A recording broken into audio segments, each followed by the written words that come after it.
જય માતાજી મિત્રો, કુકરમાં પરફેક્ટ માપ સાથે ગુજરાતી ટ્રેડિશનલ ફાડા લાપસી બનાવવા માટે સૌપ્રથમ આપણે 3 ચમચા જેટલું ઘી લઈ લેશું. તેને આપણે ગરમ કરી લેશું.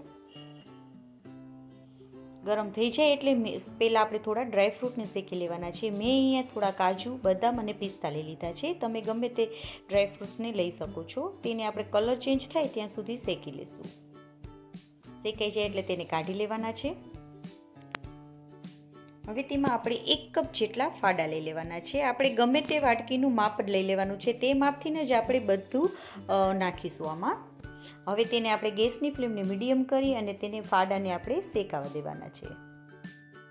તેને આપણે ત્યાં સુધી શેકાવા દેવાના છે કે તે આ ફાડાનો કલર વ્હાઈટ ના થઈ જાય ત્યાં સુધી આપણે આ ફાડાને શેકાવા દેવાના. તો જુઓ, આપણા ફાડાનો કલર એકદમ વ્હાઈટ થઈ ગયો છે. આવો વ્હાઈટ થઈ જાય ત્યાં સુધી આપણે તેને શેકાવા દેવાના. હવે તેમાં આપણે 3 થી 4 આપણે લવિંગ નાખી દેવાના. મેં અહીંયા 4 લવિંગ નાખેલા છે. સાથે એક નાનકડો તજનો કટકો નાખીશું. 1 ચમચી જેટલી વરિયાળી નાખીશું. વરિયાળી ટોટલ ઓપ્શનલ છે, પણ તમે નાખશો તો તેનો ટેસ્ટ એકદમ સરસ આવશે. અને થોડા આપણે સૂકી દ્રાક્ષ નાખી દઈશું, એટલે કે કિસમિસ નાખી દઈશું. હવે તે બધાને પણ આપણે એટલી વાર શેકાવા દેવાનો કે દ્રાક્ષ છે તે ફૂલીને દડા જેવી ના થાય ત્યાં સુધી આપણે તેને પણ શેકાવા દઈશું. તો જુઓ, આવી રીતે દ્રાક્ષ ફૂલીને દડા જેવી થઈ જશે ત્યાં સુધી આપણે તેને શેકાવા દેવાનું. હવે આપણે 3 કપ જેટલું નવશેકું પાણી અને નાખી દેવાનું છે. 1 કપ જેટલા ફાડામાં આપણે 3 કપ જેટલું પાણી નાખવાનું છે. હવે એકવાર તેને ચમચા વડે હલાવી લેશું. હવે કુકરનું ઢાંકણ બંધ કરી અને ફૂલ ફ્લેમ ઉપર જ 3 વિસલ થવા દઈશું. 3 વિસલથી જ આપણા ફાડા એકદમ સરસ રીતે ચડી જશે.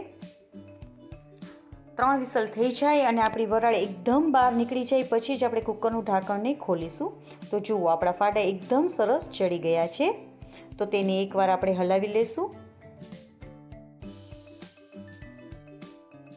હવે તેમાં આપણે 1 કપ જેટલો ગોળ નાખી દઈશું. ગેસની ફ્લેમને આપણે બંધ જ રાખવાની છે. ગોળને આપણે સમારીને નાખવાનું, જેથી કરીને તે ફાડા આપણા ગરમ ગરમ હશે તેમાં જ તે એકદમ સરસ રીતે ઓગળી જશે. તો છે ને સહેલું માપ. 1 કપ ઘઉંના ફાડા લેવાના, તેમાં 3 કપ પાણી અને 1 કપ આપણે ગોળ થશે. અને જો તમે ખાંડ લેતા હોય તો તમારે તેની ગોળની જગ્યાએ તમે 1 કપ ખાંડ પણ લઈ શકો છો. તો આપણો ગોળ ઓગળી જાય ત્યાં સુધી આપણે તેને હલાવવાનું. હવે આપણે ગેસને શરૂ કરી દેવાનો છે અને તેની ફ્લેમ એકદમ ધીમી રાખવાની છે. તેમાં આપણે 1 ટેબલસ્પૂન જેટલો એલચીનો ભૂક્કો નાખી દઈશું અને આપણે જે ડ્રાયફ્રૂટને શેકેલા હતા તે નાખી દઈશું. હવે બધાને આપણે સરસ રીતે મિક્સ કરી દઈશું.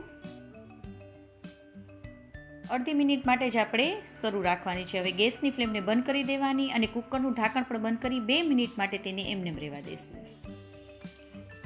તો આપણું ફાડા લાપસી છૂટી રેડી થઈ ગઈ છે, જે એકદમ ફટાફટ બને છે. 10 જ મિનિટમાં તમારી આ ફાડા લાપસી બનીને રેડી થઈ જશે. અને તહેવારો હોય કે કંઈ પણ હોય તો તમે આ બનાવીને ખાઈ શકો છો. તેની ઉપર મેં અહીંયા ખસખસને થોડી છાંટી દીધી છે અને થોડા ડ્રાયફ્રૂટ્સને ઉપરથી નાખી દીધા છે. અને જો તમને આ મારી રેસીપી ગમી હોય તો લાઈક કરજો અને મારી ચેનલમાં નવા હોય તો સબસ્ક્રાઈબ કરવાનું ના ભૂલશો.